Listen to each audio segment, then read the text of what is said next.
All right, what's up, guys? Welcome back to the Fantasy Goods. Today we got a 12-man PPR mock draft. We're going to do a random position. My name is Ben.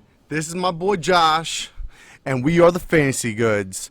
Now, we're just going to get this started. PPR. We're going to do a random position, and let's see what we get. Where we going? 10. 10. You know what? Nah, we're going to do one more. Yeah, 12, no. They already did 9, 11, 12. 3. All right, so we're going to go a little 3. earlier here at 3. Okay. We'll take 3. Now, we're going to do that. We're going to add a flex. Okay. And we're going to get this started. All right, man. So, guys, just want to put it out there that we have an open invite to any and all viewers that want to get on the show and show your football knowledge. Get at us on Twitter, Instagram, Facebook. Message us here right on YouTube and let us know how we could get you on the show. And, we'll either Zoom or if you're nearby, maybe we could have you, in person. But get at us and, test your football knowledge against ours. If you don't think we're covering things that you think that we should, let us know, man. But challenges out there. Just get at us and we'll try and get you on the show. I welcome all challengers. Now, while we're waiting, some headlines popped up this week. Deebo Samuel, he broke his foot. They say he's going to be back to start the season or early in the season. So we'll see how that goes. He said 12, 16 weeks. What was it? Yeah, but we're less than 100 days away from football now, so we'll see how well that Zeke goes. with the coronavirus. The whole Dallas Cowboy and Arizona Cardinal organization got the coronavirus. Yeah, the Texans, but Texans too. do. But I don't expect that to really carry over into the season. We'll see how the corona COVID-19 situation carries on through the season. It's definitely going to have an effect, I think. But Dalvin Cook holding out. That's the big one for me. Dalvin Cook, he's a high name guy. I think you should really look into maybe holding off on him. I mean, I think he's got some balls talking about holding out after finally cracking 1,000 yards, but never being able to complete a season, and then asking for Christian McCaffrey money. At least McCaffrey had multiple 1,000-yard seasons and never missed a start.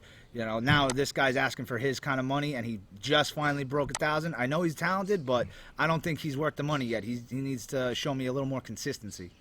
Okay, so just got to pay attention to that, that updated news and have some reliable source to keep up to date on situations like that. But go ahead. All right, so at the number 3 spot, we are looking at Saquon Barkley, Michael Thomas, Alvin Kamara. My God, who did they take 1 and 2? Obviously McCaffrey. Who was 2? Mr. Ezekiel Elliott. Zeke going 2. That's not too much of a surprise. You're right. I would do it. This is tough because I do think Saquon's going to have a good year, but I also love Michael Thomas. But I'm thinking Michael Thomas is... but what about the Drew Brees thing with the whole, going out in public or the social media thing about the racist? I think he played that right, I wouldn't call him racist. He just definitely didn't understand the situation that we're going through as a country right now. And, once his African-American players pretty much called him out and told him to reassess, he did the right thing that a leader would do, and he did. And he kind of backtracked on his comments, and, now he's doing the right thing. And, I think he opened up a food drive for the African-American community down there in Louisiana. So, I mean, look, it might have been an issue a week ago, but I think now his teammates see that he did the right thing, and they're behind him. So I don't think it's going to affect them that much going into the season. But I do think Michael Thomas did so well last year, it's going to be tough to repeat. I'm going to lean with a running back here, especially so early. You want to get these talented running backs. And Saquon could do it all, man. I'm going to go Saquon Barkley here at number 3. He had a great rookie season, got nicked up last year, still put up 1,000 yards. He's just one of the best do-it-all backs, man. He can catch, he can pass, he could run. He's a home run hitter. He could absolutely get into the end zone for any play that he's handed the ball. So I like Saquon here at 2. At 3, I'd even take him at 2. I think he's just a special player, and he's definitely going to, be wide running back 1 numbers majority of the season. Okay, so we're sitting at the 2nd round, and you got Aaron Jones, Kenny Golladay. Now, you know how much I am a big fan of Kenny Golladay this year. Yeah, he was great for you last year, and I agree. Actually, to be honest with you, I think that's exactly who I'm going to take here. I'm going to take Kenny Golladay. But then you also got Aaron Jones, though, too. I like Aaron Jones, and I do have him ranked high, but I think I might pull back on that a little bit just because he had such a crazy amount of touchdowns last year. I just don't see him reproducing 19. it. So I might want to hold off on him and get a guy who I think is going to do better at another position in Kenny Golladay. That there's just so much passing volume there for the Detroit Lions. They haven't been a running team in years. They're going to pass a lot. Stafford has a big arm. Kenny Golladay is the best jump ball receiver that Stafford's had since Megatron left there. I just like Kenny Golladay here. I think he's going to be a wide receiver 1 this year for sure. So I wouldn't mind nabbing him here in the second round. And it makes sense, too, because Matthew Stafford was having an MVP season until he got hurt last year. And I just feel like him and Kenny Golladay, they're going to go off this year. And I'll tell you right now, later on in the draft, you're going to see that quarterback position still empty. And I promise you that because I'm trying to save it for Matthew Stafford. He's definitely one of our big sleepers this year, quarterback in the quarterback position. I can't wait to see what happens. Yeah, Stafford, actually, if you look back on his history, he's finished top 10 wide quarterback quite a bit in his career in fantasy. So, he's consistent when he's not injured, and he's a really good quarterback. Definitely, like Ben said, underrated, and they pass a lot there because their defense is never really great. So they're playing from behind a lot. Yeah, man. All right, so we're going into the third round. The third round. Ooh, I see a couple guys I like there. Oh, now, man. I tell you right now, I'm just gonna pick him right now because for him to fall in the third round to me is absurd. Like Aaron Jones, he was the second best running back last year in PPR format with 19 touchdowns. How can you disrespect someone like that? And I just think he's going to still produce those RB1 numbers. Maybe not as good as last year, like Josh said, but he's still going to produce those RB1 numbers. Yeah, I agree. I think he will be an RB1, but definitely maybe towards the middle of the top, like maybe finish RB4 overall or RB6 overall somewhere. I think that's where he's going to finish this year. But that's still a great guy to get here in the third round. Yeah. All right, so now I am at our fourth pick. And let's just take a look at tight ends. We got Darren Waller, Evan Ingram, Hunter Henry, Tyler Higbee. I'm going to wait on tight end. I think there's a lot more talent later on, especially I think I can wait. I'm liking Colton Sutton right here. I think Colton Sutton is going to have big numbers this year. He did last year, and Drew Lock came in, and he was a rookie, and they gave him the house. They said, here, see what you can do with it. And he did pretty well, I think. And he's going to do better this year. But I'm really high on Cortland Sutton. Now that they have Jerry Jeudy over there, there's more of a tension off of him. I actually have the opposite feeling. I think he's going to still do well, maybe wide receiver 2 numbers. But I think he might drop off a little bit because last year he was really all they had.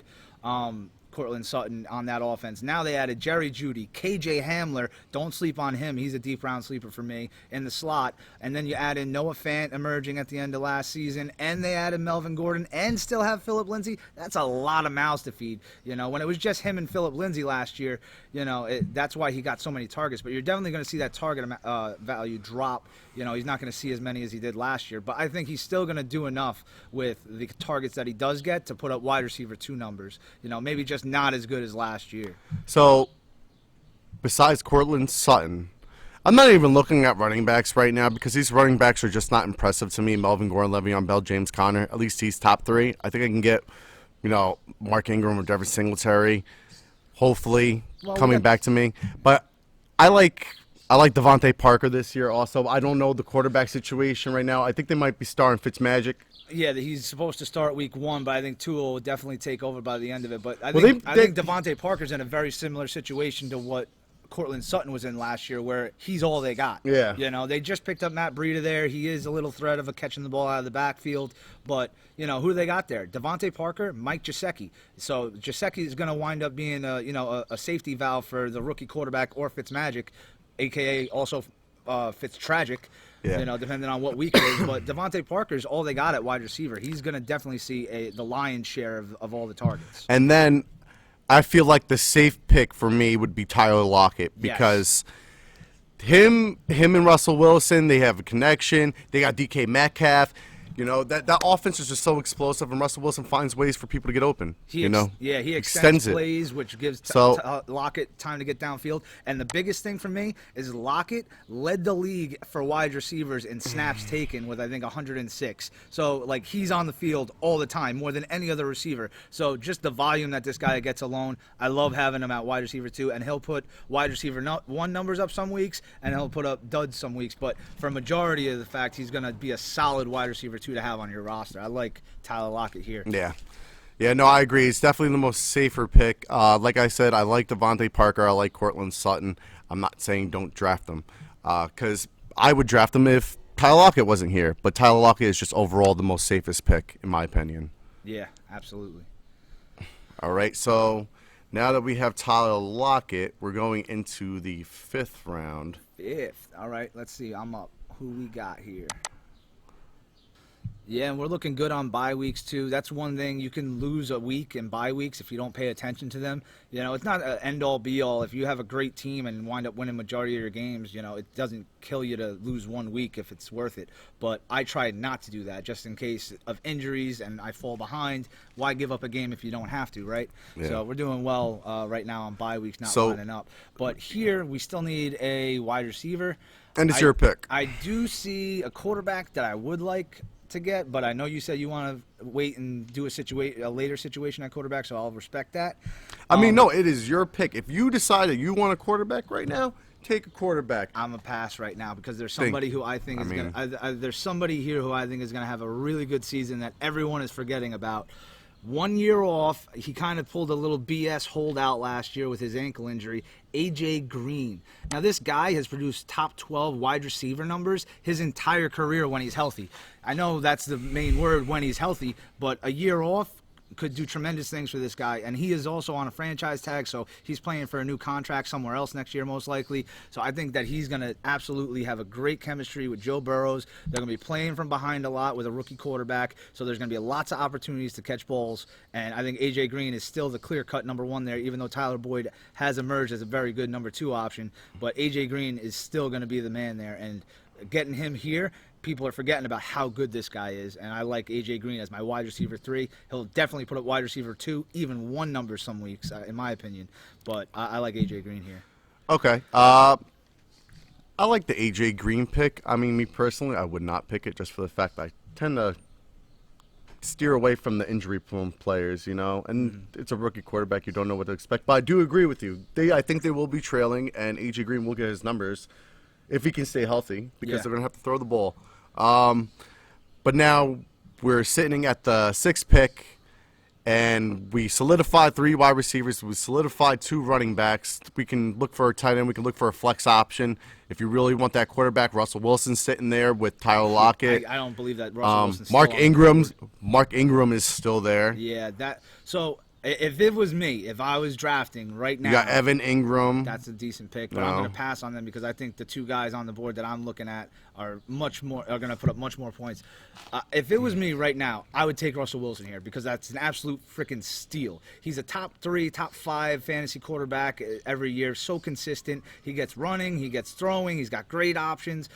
I just love Russell Wilson. It's the sexier pick. I would so take him right now and get my quarterback done with. But like I said before, I'm going to pass on him because Ben wants to show you what we can do with later round picks. And I agree, there's still some quarterbacks we can take in the later rounds and have success with. So I'm going to take the guy who was on the leading rushing team last year by a long shot, by over 100 runs, and that's Mark Ingram. He's the number 1 running back there. He led the team in rushes. He had a great year last year. It was really a lot of touchdown production, so you could expect that to regress a little bit, especially with the addition of J.K. Dobbins in the draft. But he was good in college. KJ Dobbins was, I absolutely. like him. I did like him a lot. I'm surprised he was, taken a little later than he was, but still, that's going to give him a little competition for touches. But I still think Ingram's going to get the lion's share. He's still going to be really good here. They're going to run heavy there, and he's just going to get the volume that you want. So he has a different bye week than both our backs. You can plug him in as a bye week back, play him as a flex, even on certain games. Obviously play him at the wide receiver 2 position. When he has a better matchup than the guys we have. But I think getting Mark Ingram here is smart, and it gives us another option at running back and flex. Now, we're sitting here at the 7th spot, the 7th round, and Russell Wilson is still here. How? It's like, it's like, come on, you want to pick him. I know. It's You know, so it's tempting. it's a sexy pick. That's what it is. When It's you a put him smart on that pick. roster, it just makes it look sexy, But do we want to look sexy or do we want to look strong? That's the thing. I think he does both, to be honest with you. But Yeah, I mean, he definitely puts up the numbers, but I feel like someone in the later round, like a Matthew Stafford ooh, I or got an idea for somebody. or here. Aaron Rodgers can put up the same numbers on any given day. You know what I'm saying? I don't know about the same and consistency-wise. Russell Wilson, like I said, is always a top 3 to top 5 fantasy quarterback. No, He's but I'm saying definitely- these guys, the Aaron Rodgers, how many years have he's been a top 5? He can Yeah. pop off any year. Matthew Stafford, we were just talking about him. Yeah. He can pop off at any time. Yeah. You know what I'm How saying? about Ben Roethlisberger coming back a year from injury? Yeah, But if the he year- doesn't get the hurt, year- he could pop off at any The year time. before, he finished quarterback number 2 in fantasy. So, I mean, there's still plenty of guys that have a lot of talent later for quarterback if you want to work on your skill players here in the middle of the draft. You don't have to take that quarterback early or even here in the middle. Okay, so what I'm looking at right now, Maybe look at a Tight tight end end, here. There's yeah. somebody who I love around here. he likes Rob Gronkowski. Now, this is the thing. I just rather have like a Tyler Higbee or a Hunter Henry than Rob Gronkowski. That's just me. There's O.J. Howard there. It's going to be absurd to say that O.J. Howard's just going to get pushed to the side for Rob Gronkowski just because that he's been on the team with Tom Brady. I don't think it's absurd at all. I don't think Tom Brady's pulling Rob Gronkowski out of retirement to just have him be the number 2 option there. No, I'm not saying Rob Gronkowski is not going to be Rob Gronkowski. Rob Gronkowski is going to be him. But what I'm trying to say is O.J. Howard is still a great tight end. And you think that they're just going to push him to the side? Well, look, O.J. Howard's one of my sleepers, but I still do think that, yeah, he's absolutely going to play second fiddle to Gronk in that tight end position. And you also gotta take in consideration how old is Gronk? How is he injury prone? Because all those answers are right there in front of you too. Gronk is injury prone. 31 years old, he's injury prone, but like A.J. Green, he's had that year off.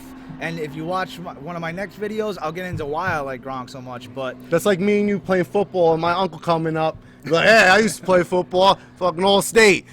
And then what? He's like fucking 50-something years old. I You don't. know what I mean? He's 31. He's No, not no, even you know what I old. understand compared to all these younger cats that are coming in that are fresh. Yeah, but you're talking 30-something years old. You're is- talking injury prone. like Hunter 50-something years Hunter old compared to us. Hunter Henry's injury prone, and then you got No, but I like Higbee. Tyler Higbee. Tyler Higbee's pretty good. I like he that showed, pick. He showed a little bit of merit at the end of the season last year, but that was just a small sample size. You've seen what Gronk could do. He's had multiple. You have never seen what Gronk can do in this system, in this team. You've never seen that. Just because Tom Brady's the quarterback doesn't mean it. I do think it means it, and that's why I like him here. But that's why some it's people your- are high, some it's- people are low on him. You know what I'm saying? It's your pick, my friend. Two minds. Who you going? Two minds. I am not gonna go Rob Gronkowski.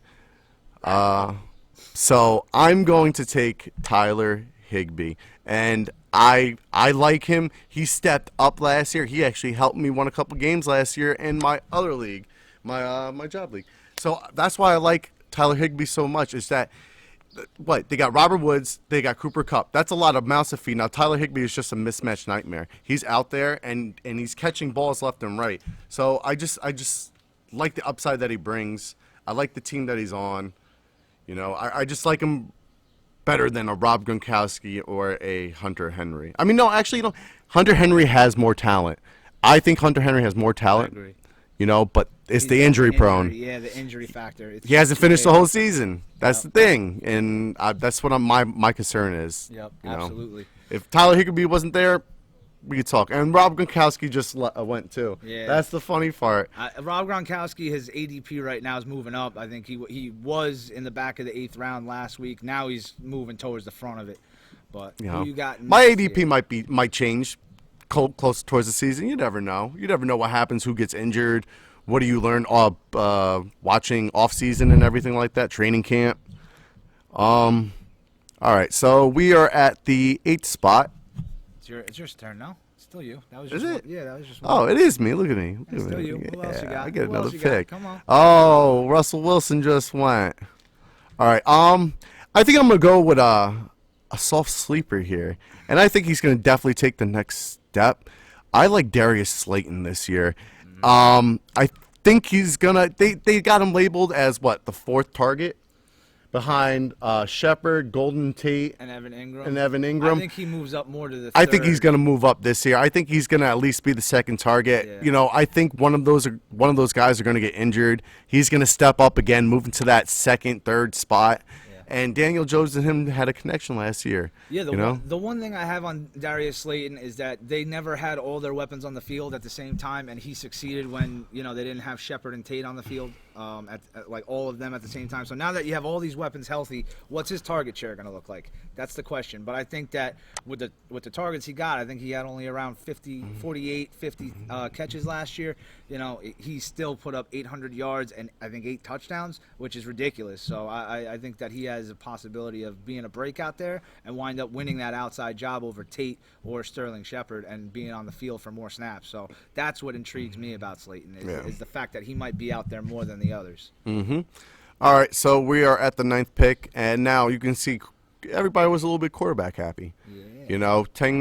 We got 11 quarterbacks went. We're the only team that did not draft the quarterback. Yeah. So I think I'm going to. I think make we the can move wait. here. I think we can wait on a quarterback though, because since everybody has a quarterback, I think we can wait another round or two. Yeah, maybe one more round. I might wait because there's a guy I like here at running back. I think I might go with here to give us a little more depth.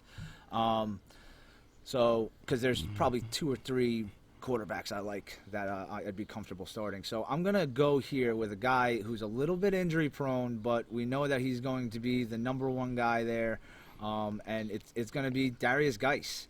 I love how this guy ran. He had a 5-yard average when he was healthy on the field. It's just a matter of can he stay healthy. So taken here, it's a later round, like mid to late rounds right here, pick 9 in the 9th round.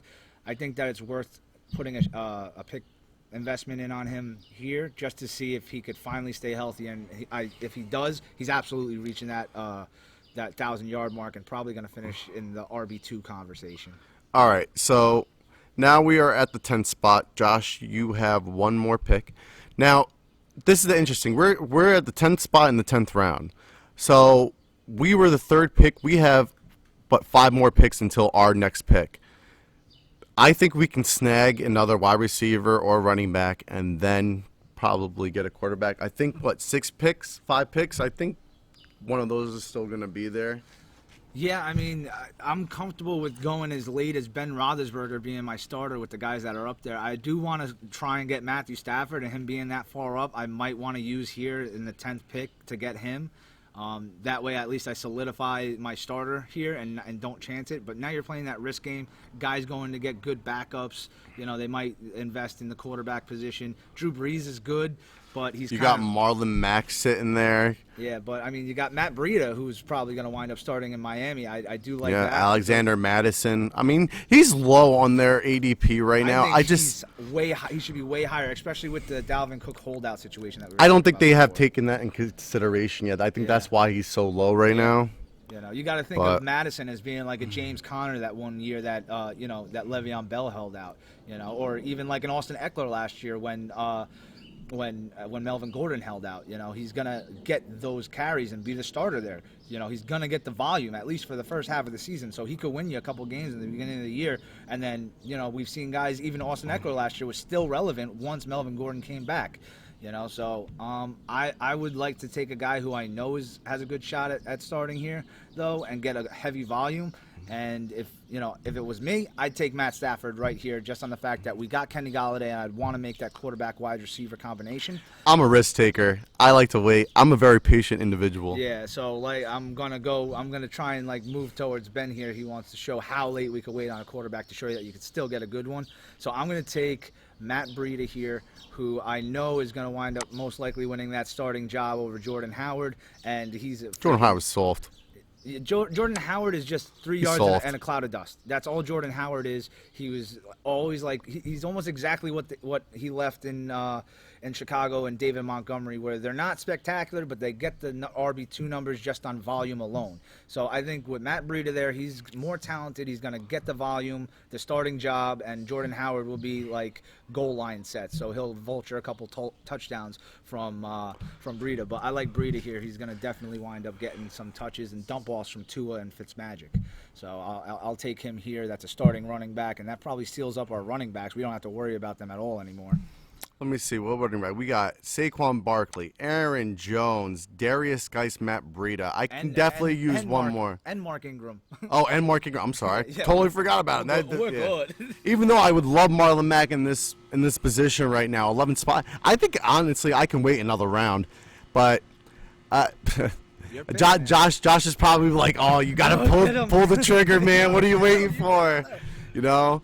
The quarterback wide receiver combo right there, and you always like to get that combination because it gives you double the points for plays. So if your quarterback obviously throws a touchdown to your wide receiver, you're not getting 6, you're getting 12 or 10 in some leagues. Josh, you're gonna hate me, bro. I'm going Sammy Watkins, and I'm gonna tell you right now, like I said, I just want a part of this Chiefs offense. I know that Sammy Watkins can do his thing, and Patrick Mahomes likes him. He's going to get the ball. Yeah, he did all right last year. My one thing is he's a little injury prone, and but his big thing is he plays the other outside to Tyreek Hill, so he's going to be out there majority of the time, unlike like a Mecole Hardman who's only out there in the slot position. So I do like Watkins just because of the volume he's going to get in snaps, so he'll have more opportunities than he'll have the third amount of opportunities in my opinion in that offense. But, I kind of like him to give us a little depth here. And we still got Matt Stafford. You got Aaron Rodgers still here in the end of the 12th round. Yeah. Now, look at this team. Look at all this depth that we have so far. We have Saquon, Aaron Jones, Galladay, Lockett, Green, Higbee, Ingram, Slayton, Geis, Breida, Watkins. I think we can actually wait another round, but I know that Josh don't want to. I will pick. Well, actually, no, it's Josh's pick right now. No, it's still you. No, it's 12 because I got. Yeah, you're evens. You're 12. You just took Watkins. Man, maybe you're right. I am. Maybe you're right. Okay, so. See, my instinct is just to wait. I'm a very patient person. I see Chase Edmunds right there. I like Chase Edmunds. God forbid Drake gets hurt. Chase Edmunds was the starter at one point before he got hurt, and then they brought Drake in. Yeah, and he did well while he was. Yeah, Edmunds was making good fantasy points. It's sad to see that happen because he finally got that role from David Johnson that got hurt, and then he got hurt, and then Kenyon Drake now has the starting spot, and he fits well into that offense. I like Edmunds, though. God forbid Drake gets hurt, Edmunds will shine. Yeah, but we don't need running backs anymore. We sealed it up. Because another guy I'm looking at in the running back column here late is Justin Jackson, because we've never seen Eckler start a whole season. He's never had more than 200 carries in his career. So I doubt they're going to start doing it this year. Because even last year when he had his great breakout season with almost 1,000 yards receiving, he still only carried the ball 157 times, I think it was. And that was because Melvin Gordon came back halfway through the year and took, and they wound up splitting carries. Yeah. So I don't think they're going to just give Eckler, who's a smaller back, 250 carries. So you're going to see Justin Jackson, I think, become a little bit fantasy relevant and flexible in some spots. I do like Justin Jackson here late as well. Yeah, so what I'm going to do, I know the people that I draft with. I don't know how they're going to draft this whole simulation mock draft fantasy pros thing.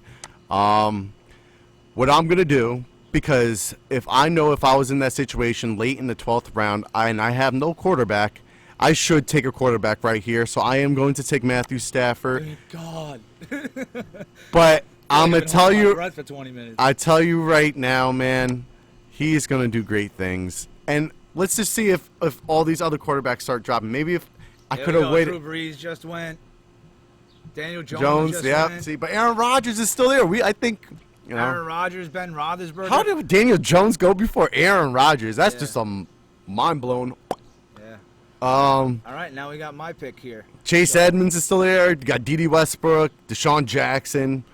I don't even want to Deshaun Jackson. Just I like him. I know he can produce, but he's never on the field. He's getting older too, but I do think that he's going to have an okay season. But I'm gonna go somewhere else here with this. People make fun of me for having two defenses on my roster at times. But, 2 defenses. You want a defense, But bro? I'm going to go defense here in the 13th round. I think that's a good spot. You could still probably get a top defense. Yep. The New England Patriots put up 230 points last year. They could have won you a lot of games last year with the points that defense put up. But I think they're going to fall back a little bit this year because that defense is just going to be on the field all the time.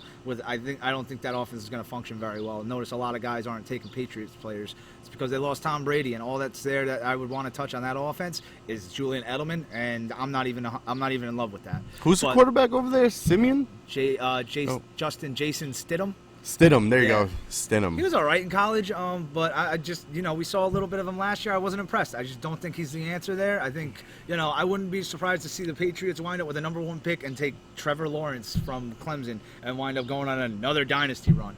Yeah. Anyway, so I'm going to go with what I think is going to be one of the better defenses this year. The Baltimore Ravens. Last year they did really well. They have good pieces. They added Calais Campbell as a pass rusher. They added a first-round rookie and Patrick Queen from LSU from that national championship team. They got Marcus Peters at cornerback, who was a turnover monster last year. So I like the Baltimore Ravens, and the big thing is they run a lot, so that means that that offense is gonna be on the field a lot and keep this defense fresh. So you're gonna see this being one of the fresher defenses that's gonna be able to make good decisions and not be tired out and make stops. You know how I draft. I will never touch a defense earlier than the 15th round. Still my pick. Yeah, it's still your pick. All right, so there's a guy here. I know he just took a quarterback, but for his upside, I think I'm gonna friggin' grab him here. Ben Roethlisberger. Like I said, people are forgetting that how good this guy was. I know he was injured last year, and everybody in Pittsburgh was misery last year to have on your roster. But expect that to completely turn around. Look what Juju did when Big Ben was healthy last year or 2 years ago, where he finished wide receiver 7 or 8, and then Big Ben finished quarterback 2 for fantasy. I think when Ben is in this offense, it is a completely different offense than it was last year. It was an atrocity with Mason Rudolph and Duck Hodges, throwing the ball last year. But you're going to see some uptick in all these Steelers players this year with Ben Roethlisberger. And obviously his ceiling is the number 2 quarterback in the league. He's still got some left in the tank. I'm interested in putting a little depth at my quarterback and having somebody good here like Ben Roethlisberger. See, oddly enough, I don't like the Ben Roethlisberger pick right here. I know it seems odd because I drafted Matthew Stafford in the 12th round. Maybe I want to get a backup quarterback, but right now, I don't see the need for a backup quarterback. I'm just trying to get some depth of running back and wide receiver, maybe even another tight end. I can always pick a quarterback off the waiver wire because odds are Ben Roethlisberger will probably be on that waiver wire. Jimmy Garoppolo, Drew Lock, there's so many options to pick from a quarterback where if I'm at trouble or if I'm at a bye week, I can always snag one off the waiver wire. I don't see a point of holding a quarterback on your roster that you're not going to use. But here at the 15th spot, we already drafted a defense.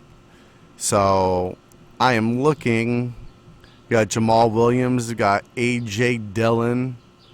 I'm not loving any of those run. We might want we got the handcuff. Yeah, we got the handcuff. We can also get the handcuff. So Malcolm Brown is still there because they haven't solidified who's the starter. You got Cam Akers. They got a tough running back schedule though. They have the second hardest running back schedule for the Rams. If I'm going running back here, which I don't think we need to because we got a shit ton. Yeah. I'd go A.J. Dillon if I had to choose between Williams and Dillon. They spent a second-round pick on the kid.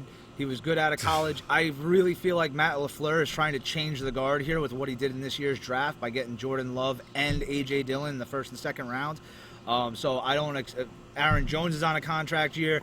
They can't get rid of Rodgers this year, but next year is going to be his contract year. I wouldn't be surprised to see him get traded next year. Because it'll cost them less in cap room, but I could definitely see these guys not being on Green Bay in another season or two. So I would wouldn't be surprised to see a guy like A.J. Dillon get more carries than you think he should. And you know what? We could pick a person here. We could pick a wide receiver or a running back. But odds are those players are still going to be there because 15, 16th, everybody's picking defense and kickers for the most part. So you know what? I might as well just pick the number 1 kicker right here at the 15th round. Yeah. Makes sense, you know. Yeah, I agree. I think it. Sometimes if there's really nothing you love out there, get the position that's best on the board if it's there. Obviously, Harrison Butker was ranked number 1, Justin Tucker's number 2, and they're going to be a very high-scoring offense, so he's going to see a lot of extra points. They run the ball a lot, so they might come up short sometimes, which means he's going to see a lot of, short field goals. So I like Justin Tucker, especially as a kicker. I think he might actually be a better option than Butker because of the fact that they might come up short running the ball a lot compared to the home run hitter that Kansas City is with Harrison Butker. You know what? And we got an extra bench spot. And I'm looking right here, and I want to look for someone that has upside that might have that shock value, where he just comes out of nowhere, and everybody knows that he's there. I'm talking about John Ross. He is the fastest player on the turf right now, on football turf, on football grass, whatever. You could say that Tyreek Hill, it's like 1A, 1B, but combine scores don't lie. John Ross with Joe Burrow, like. This can be a match made in heaven right here. It can be like a Patrick Mahomes, Tyreek Hill kind of thing where you got that fast wide receiver, and you got Joe Burrow, that's a gunslinger, and he's just going to throw it up to him, Yeah, I could definitely see Ross being like a Mecole Hardman, And yeah, I mean, I want to say Tyreek Hill, yeah. I guess Mecole Hardman, yeah. Yeah, that's a better, that's a better comparison. Mecole Hardman, where, you have those 2 guys outside that you're worrying about on the Chiefs. Well, on the Bengals, it's A.J. Green and Tyler Boyd. So if they're paying attention to those guys, then John Ross might get open on a seam route or a crossing route and, get you some points. Wow! I'm surprised that this team was that good. That is the highest draft grade that we got so far is an A+, 97 out of 100. Like I said, I don't go by these draft grades, even though I do agree this is a great team. But I've also had great teams drafted, and I've got C-. Yeah. I've gotten C+ on teams I thought could win championships. So you just take it with a grain of salt. It's all about what you think you could do. I know Ben won the league last year, and he had a C+ grade on Yahoo. These all take it with a grain of salt. It doesn't really define your season if you get a B or a C or an A. Things can happen. People get injured. People get waiver traded. wire is everything. Yeah. Waiver wire is everything. You have to capitalize. I forgot how many waiver wire moves I've had last year, but I can tell you right now it was definitely over probably 80. Yeah, I don't know how many I had, but I know I usually wind up finishing in the top 3 in the league. I'm constantly picking people up, dropping people. I have the most action out of everything. I'm always trying to find bigger and better things. Yeah, like look at this bench right now. So I mean, just for a scenario purpose, a lot of these guys on your bench might not even be there. Matt Breida, I could see him getting hurt. Darius Geis, I could see him getting hurt. We just got them for their potential. Yeah. John Ross could wind up being absolutely nothing. Roethlisberger won't be on this roster at the end of the year. I promise you that. Yeah, I mean, once Matthew Stafford has his bye week and you play him, or maybe you play Big Ben on a spot, then you could get rid of him because you're done with him. You're going to stick with Matt Stafford because I think he's going to wind up doing better anyway. Yeah. But those are just some guys on your bench. That's 1, 2, 3, 4 guys that we drafted that are most likely not going to be on this team by the time that season end comes around. All right, guys. Well, that's going to wrap it up today. We did a 12-man PPR mock draft at the 3rd spot. We're the Fantasy Goods. I'm Ben. I'm Josh Lipinski. We're bringing you the goods. Remember, check us out on Facebook, Instagram, and Twitter. We got that challenge out to you. If you want to get on the show, have a discussion with us about your fantasy football knowledge, get at us. We'll try and get you on the show, guys. Until then, we're the Fantasy Goods. We got the goods. Boom.